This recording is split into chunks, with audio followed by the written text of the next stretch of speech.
اور روشنی کا مینار ہے۔ آقا کریم صلی اللہ علیہ وآلہ وسلم نے ان دو مقامات پر جو خطبات ارشاد فرمائے، ان میں سے چند چیزیں آپ حضرات کی خدمت میں پیش کرنے کی کوشش کروں گا۔ سرکار دو عالم صلی اللہ علیہ وآلہ وسلم نے صحابہ کرام سے سوال کیا، فرمایا بتاؤ کون سا مہینہ ہے جو تمام مہینوں سے بہتر ہے، افضل ہے، اعلیٰ ہے، اس کی حرمت اللہ جل جلالہ کی بارگاہ میں بہت بلند ہے۔ روایات میں آتا ہے، بعض روایتوں میں یہ ہے کہ صحابہ کرام نے عرض کیا یا رسول اللہ صلی اللہ علیہ وسلم، یہی مہینہ ذی الحج کا مہینہ، حج والا مہینہ، قربانی والا مہینہ، یہ اللہ کے ہاں سب سے زیادہ حرمت والا مہینہ ہے۔ اور بعض روایتوں میں آتا ہے کہ صحابہ کرام نے عرض کیا اللہ ورسولہ اعلم، کون سا مہینہ حرمت والا مہینہ ہے، حرمت والے مہینوں میں بھی سردار کی حیثیت رکھتا ہے، یہ اللہ بہتر جانتا ہے اور اللہ کے پیارے رسول جانتے ہیں۔ سرکار دو عالم نے صحابہ کرام سے دوسرا سوال کیا، فرمایا بتاؤ وہ شہر کون سا ہے پوری دنیا میں، پوری کائنات میں، جس کی حرمت اللہ جل جلالہ کی بارگاہ میں سب سے بڑھ کر ہے، حرمت والا شہر کون سا ہے؟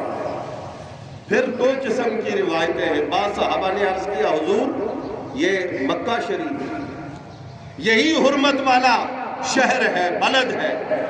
اور بعض روایتوں میں یوں آتا ہے کہ صحابہ کرام نے عرض کیا اللہ ورسولہ اعلم۔ حضور نے تیسرا سوال کیا، فرمایا کہ بتاؤ اللہ کی بارگاہ میں سب سے بڑھ کر حرمت والا دن کون سا ہے؟ اب بعض صحابہ نے عرض کیا اللہ ورسولہ اعلم، اور بعض صحابہ کرام نے عرض کیا یا رسول اللہ یہی دن، آج کا دن سب سے افضل اور اعلیٰ دن ہے۔ اب سرکار دو عالم نے یہ تین سوال اور ان کے جوابات کے ذریعے جب یہ بتا دیا صحابہ کرام کو کہ مہینہ کون سا حرمت والا ہے سب سے بڑھ کر، شہر کون سا حرمت والا ہے سب سے بڑھ کر، دن کون سا سب سے بڑھ کر حرمت والا ہے، اس کے بعد آپ علیہ الصلوۃ والسلام نے ارشاد فرمایا سنو میرے غلاموں، صحابہ، ایمان والوں، مسلمانوں، ایک مسلمان کا خون، ایک مسلمان کا مال اور ایک مسلمان کی عزت اور آبرو اللہ جل جلالہ کے ہاں وہی حرمت رکھتی ہے جو آج کے دن کی حرمت ہے، جو اس مہینے کی حرمت ہے، جو اس شہر کی حرمت ہے۔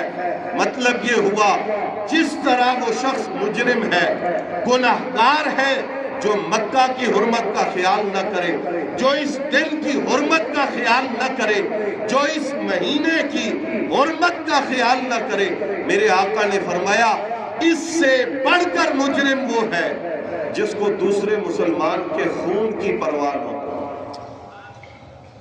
کیوں خون مسلمان کا بہایا جا رہا ہے؟ اسے اس سے کوئی غرض نہیں، اس کے ذہن میں اپنا انتقام ہے، اپنی خواہش نفس ہے جس نے اس کی عقل پہ پردہ ڈالا ہوا ہے، اور جو کسی مسلمان کے مال کو اپنے لیے جائز سمجھتا ہے، اس کی اجازت کے بغیر، اس سے بزنس کیے بغیر، اس کو پیسے دیے بغیر، ڈاکے کے ذریعے، چوری کے ذریعے، زیادتی کے ذریعے، میرے کریم آقا صلی اللہ علیہ وآلہ وسلم نے فرمایا یہ بندہ اسی طرح ظالم اور جابر ہے اور مجرم ہے جس طرح وہ ہے جس نے مکہ کی حرمت کا خیال نہ کیا۔ اور رسول پاک صلی اللہ علیہ وآلہ وسلم نے ارشاد فرمایا کہ کسی بھی مسلمان کی حرمت، یہ لفظ ذہن میں رکھیے، ہم نے عزت کے معیار اور رکھے ہوئے، ہم کہتے فلاں برادری کا بندہ ہو، فلاں مالی سٹیٹس رکھنے والا بندہ ہو، اس کی عزت تو کرنی ہے، اس کی خیر ہے، فلاں کی خیر ہے، فلاں کی کوئی بات نہیں، یہ کون سا کوئی طاقتور آدمی ہے، یہ کون سا کوئی بڑی برادری اور کنبے اور قبیلے والا آدمی ہے، اس کے پاس کون سا بہت زیادہ پیسہ ہے، نہیں، میرے آقا نے فرمایا جس نے پڑھ لیا لا الہ الا اللہ محمد الرسول اللہ، وہ بڑا ہے، وہ چھوٹا ہے، وہ امیر ہے، وہ غریب ہے، وہ کنبے قبیلے والا ہے یا تنہا ہے، وہ کسی حال میں بھی ہو، اس کی عزت تم پہ واجب ہے، اس کی حرمت تم پہ واجب ہے، اور تم پر اس کی عزت پر حملہ کرنا حرام ہے، حرام ہے، حرام ہے۔ تم اسے ذلیل نہیں کر سکتے، تم اسے رسوا نہیں کر سکتے، تم اس کی عزت پہ ہاتھ نہیں ڈال سکتے۔ میرے آقا نے 3 باتیں اور ارشاد فرمائی، یہی مینا کا مقام ہے، اور رسول پاک علیہ السلام نے اپنے غلاموں کو یہ خطبہ اور خطاب ارشاد فرمایا، اور میں یہ سمجھتا ہوں کہ رحمت عالم صلی اللہ علیہ وآلہ وسلم کے یہ مبارک فرامین ہمارے ایک نہیں، 2 نہیں، ہزاروں نہیں، تمام مسائل کا حل ہے۔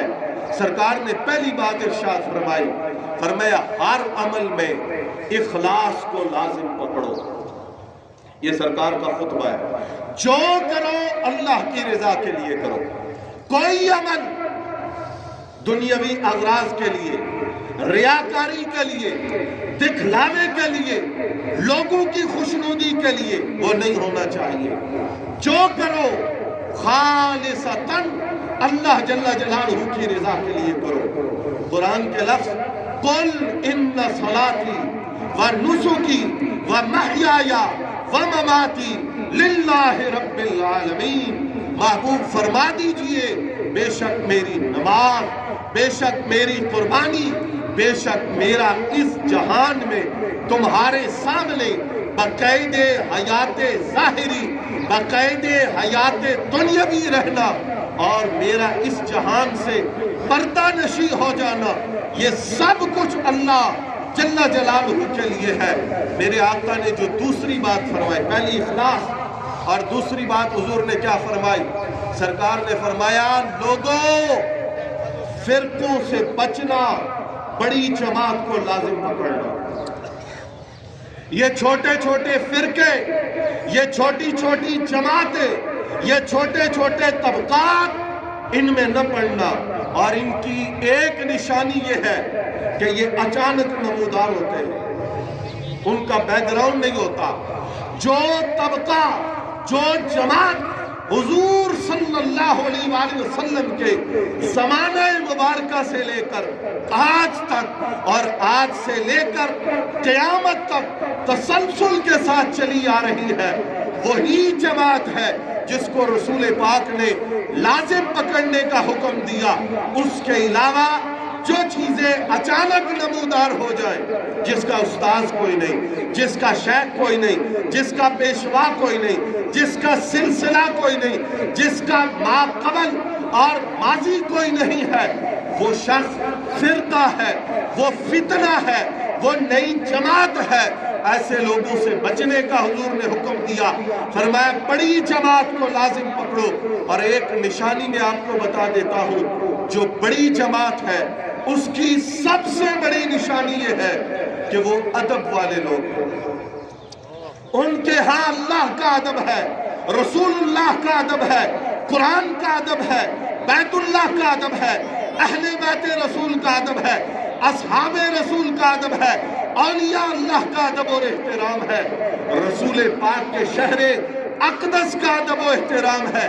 جہاں ادب دیکھو اس جماعت سے منسلک ہو جاؤ، جہاں بے ادبی دیکھو ان لوگوں سے الگ ہو جاؤ، اس لیے کہ بے ادبی کا وبال ایسا ہے جو انسان کے عمل کو تباہ کرتا ہے، جو انسان کے عقیدے کو تباہ کرتا ہے، جو انسان کی دنیا اور آخرت کو تباہ کرتا ہے۔ آج لوگ یہ کہتے ہیں کہ اولیاء اللہ کا ادب نہ کرے تو کوئی مسئلہ نہیں، رسول پاک کا ادب کرنے سے روکا جاتا ہے، بزرگان دین کا ادب کرنے سے روکا جاتا ہے۔ اللہ کا قرآن کہتا ہے، اللہ کے پیغمبر حضرت صالح علیہ السلام کے حکم پر ایک اونٹنی پتھر سے باہر آئی۔ جس قوم نے اونٹنی کی گستاخی کی، بے ادبی کی، کونچے کاٹ دی، اس کے پاؤں کو اس کے بدن سے جدا کر کے اس کو قتل کر دیا۔ اللہ نے پوری قوم کو ہلاک کیا، پوری قوم کو تباہ کیا۔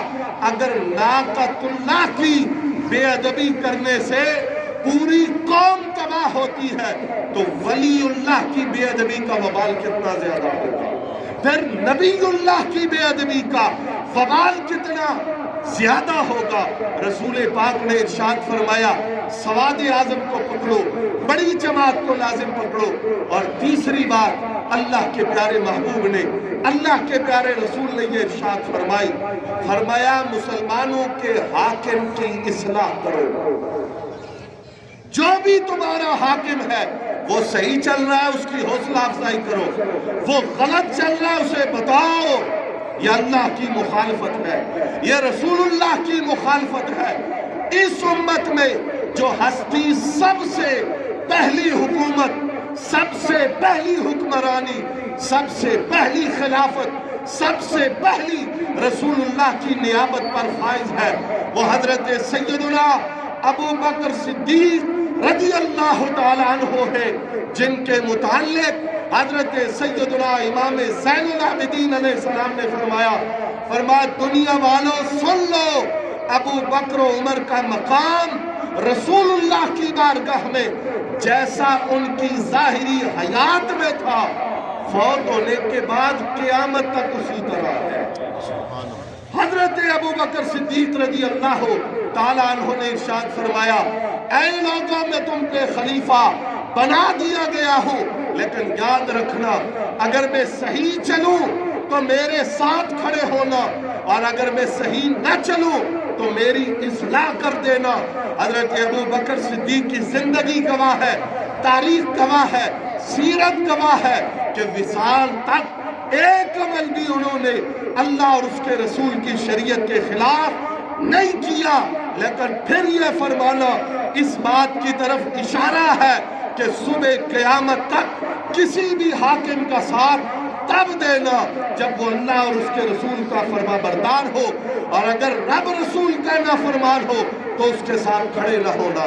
حضور صلی اللہ تعالیٰ علیہ وآلہ وسلم نے قربانی کے متعلق جو ہدایات ارشاد فرمائی، ایک روایت میں آتا ہے حضور گزر رہے تھے، ایک شخص بکری کو لٹائے ہوئے ذبح کرنے لگا تھا، لیکن اس نے بکری کو لٹایا ہوا ہے، اس کے اوپر اپنا پاؤں رکھا ہوا ہے اور ساتھ چھری تیز کر رہا ہے۔ سرکار نے اس کا یہ عمل دیکھا اور دیکھ کر اسے فرمایا، اس بکری کو کتنی موتیں مارے گا؟ حضور نے یہ جملہ فرمایا، اس بکری کو کتنی موتیں مارے گا؟ جتنی دیر وہ اس چھری کو دیکھ رہی ہے یہ اس پر موت ہے، وہ جتنی نگاہیں اس پہ ڈال رہی ہے یہ اس کے لیے تکلیف ہے۔ فرمایا جب چھری تیز کرو جانور کی آنکھوں کے سامنے تیز نہ کرنا، اور تیز چھری کے ساتھ جانور کو ذبح کرو تاکہ اسے زیادہ دیر تکلیف سے نہ گزرنا پڑے۔ جہاں جانور کے خون کا اور جانور کی جان کا رسول پاک نے یہ مقام بیان کیا ہے، وہاں انسانوں اور مسلمانوں کی جان کا مقام کیا ہوگا؟ حضور رحمت عالم صلی اللہ علیہ وآلہ وسلم کی سنت ہے کہ جو بندہ قربانی دے وہ جانور کو خود اپنے ہاتھوں سے ذبح کرے اگر صحیح ذبح کر سکتا ہے، اور اگر خود ذبح نہیں کر سکتا کسی سے ذبح کرواتا ہے پر ہاتھ رکھتا ہے تو چھری پہ ہاتھ رکھتے ہیں تو دونوں کو تکبیر پڑھنی چاہیے، بسم اللہ اللہ اکبر۔ بلکہ فقہا نے یہاں تک لکھا ہے کہ جب جانور ذبح ہو رہا ہو، جتنے لوگ وہاں قریب دیکھ رہے ہیں وہ سارے باواز بلند پڑے بسم اللہ اللہ اکبر۔ حضرات گرامی قدر، جانور کو خود ذبح کرے، اور رسول پاک حدیث میں آتا ہے رسول پاک صلی اللہ علیہ وآلہ وسلم کی خدمت میں 5 یا 6 یا 7 جانور لائے گئے کہ حضور ان کو ذبح کرے۔ اللہ اکبر۔ صحابہ کہتے ہیں وہ جانور ایک دوسرے سے آگے ہو رہے تھے، ایک کی خواہش تھی کہ حضور پہلے چھری مجھ پہ پھیرے، دوسرے کی خواہش کہ حضور چھری پہلے مجھ پہ پھیرے۔